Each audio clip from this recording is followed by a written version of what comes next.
Alright, in this video I'm going to show you real quick the macerator that I hooked up. It's pretty standard affair as far as how other videos show macerators.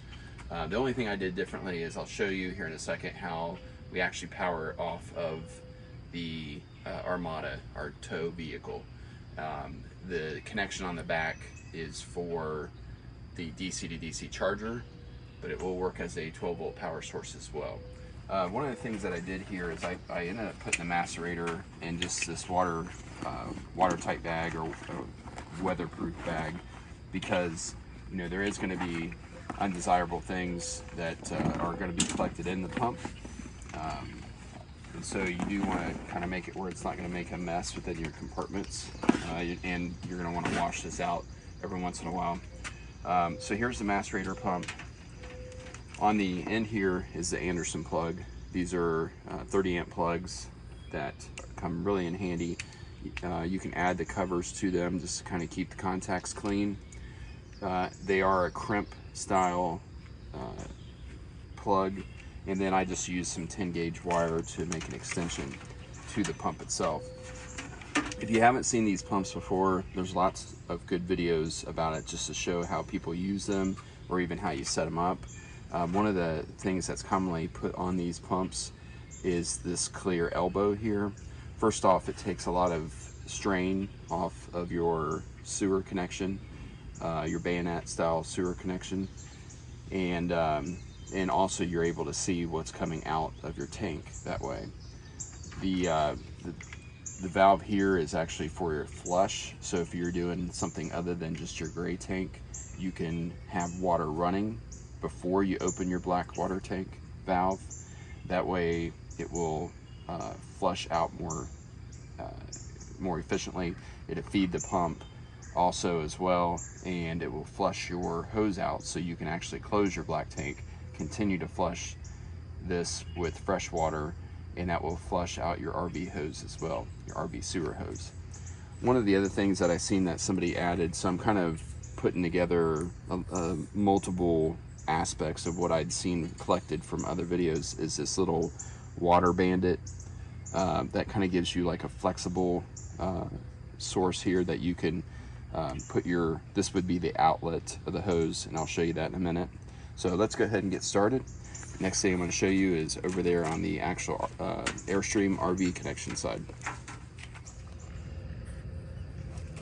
Alright, so here we are at the Air.stream's connection, and I know I keep on referring to Air.stream, but obviously this can be used for most RV sewer setups because they are pretty standard. So we're going to take our cap off. If you ever have trouble getting these caps off, some people don't have the dexterity. I mean, they can be difficult just by nature. They do make a wrench, so that's something that you may want to invest in if it's something that's a constant struggle for you. One of the reasons why I went ahead and investigated getting this set up was because we're going to show you here in a second on the challenge that we have here at this particular campground that we come to often, and that is going uphill. So obviously we know that gravity does not allow for fluids to travel uphill naturally, and so this is also going to allow us to do that. So we're going to install it here, and you can see that even the elbow is kind of nice because it allows it to swivel around. And then let's get power to it. So come this way and I'll show you. So here along the line here, the switch that comes with it is here. We'll actually come back and we'll pull some of this back to the pump itself so that we have the switch handy there. And then following down here, and also just as a reminder, you always want to use gloves when you're doing this. And these are clean gloves for the most part, even though I did just touch that, but I'm not overly worried about it. It was gray water for the most part, but you do want to be aware of that. So here is, in a different video, I'm going to show you how I wired the Armada for 12 volt to go to our DC to DC charger. So we'll unplug our connection here, and we'll cap off our Air.stream plug once again. And there's also a cap here, so when this isn't hooked up, you can plug that in. We're going to take our pump connector. And the cool thing about these plugs is that one side is positive, one side is negative, and when you wire them that way, you know, it's a standard thing, so you don't have to have you don't have to think about it at all. You can just hook it up, and actually the pump is running, so we're going to turn that off now.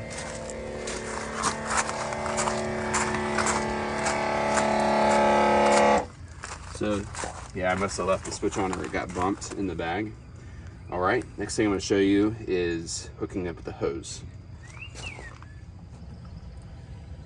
All right, so we have our hose hooked up, and this is a good opportunity to explain why this was something that we decided to do. I'd seen people do this, didn't really understand it before, didn't really have necessarily the need to do this, but there's a couple things. This being a unique situation here, this is a gray water only campground. So there's actually a place, we'll come up here, that you can run your gray water. No black water, no solids, just gray water. And so you put your hose in there. They have another one down the hill, but if you notice, and hopefully you can pick this up on the camera, we actually have to step up even to come over to this location. So that's not going to work. If I pulled the drain, that gray water would go nowhere in the hose. So we're going to put this to the test. This will be actually our first time doing it. Before we do that, I just want to mention the other reason why you may want to invest in this. If you do have a septic system at your house and you have like a clean out or even the lids, I'm going to use the clean out. You can take your lid off your clean out and your PVC lid and drill a hole in it and have one dedicated just for this. But when you get back home, this is what we're going to have to do, because once again, we can dump here, but on our way home, if we utilize our black tank, or even if we want to better flush our black tank from our trip home and leave a little bit of fluid in there sloshing around to clean it out really well, we can hook this hose up with this pump and dump our black water tank into our septic system there at the house. Okay, don't do like National Lampoon's Vacation, where, you know, Cousin Eddie's out there at the curb, you know, dumping and saying, you know, what's full. That you don't want to do that. So have a plan. This is a good plan for you to do it responsibly into your septic system. All right, we'll give this a try.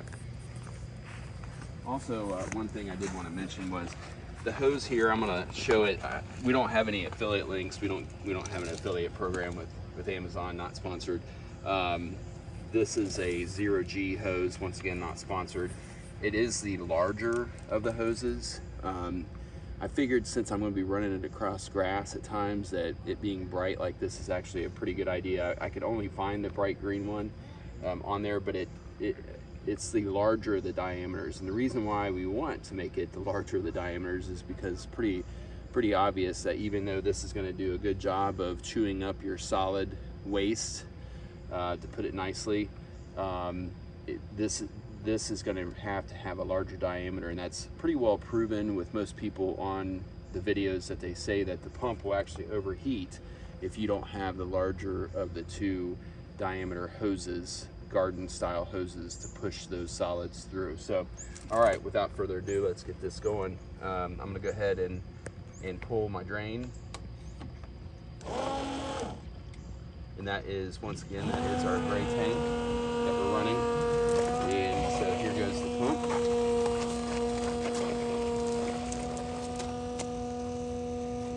And I don't know exactly, it does depend on what type of pump that you have.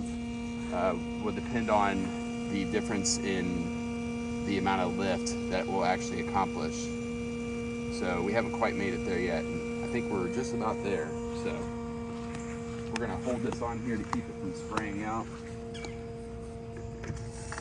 And there we go, we hear it. So that is emptying our gray tank.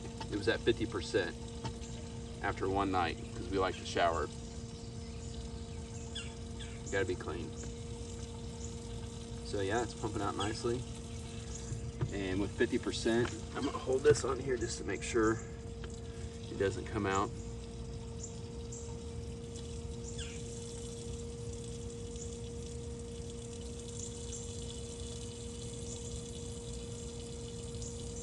All right, we're going to turn the camera off, and then I'll let you know how long it ended up taking. not a scientific video by any chance, but I'll just give you a general idea how long that it took to empty our gray water tank.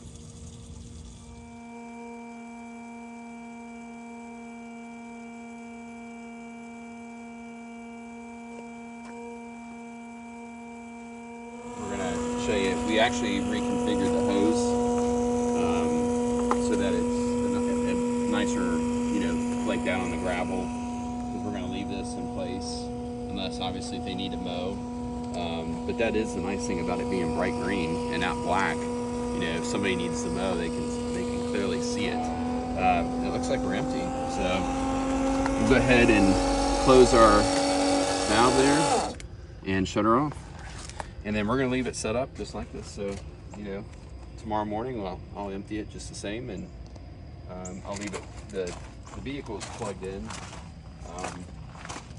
so we're not going anywhere. It's still hooked up, so I'll leave this plugged in as well. It won't hurt anything to leave it plugged in. I could unplug it easily, but yeah, just leave it plugged in. So, all right. Well, I hope you enjoyed this video. I know it was a pretty simple one. Like I said, there's other resources out there. I kind of gathered different ways that people did this and put my little spin on it as well. Like I said, I will give you the product descriptions for as many things as I can remember. All of it was bought off of Amazon, so I'll have those along the way. So all right. Well, look for further videos in the future. And we'll be bringing you more videos about the DC-DC charger and also other modifications that we've done to the Airstream as well. Thank you very much for watching.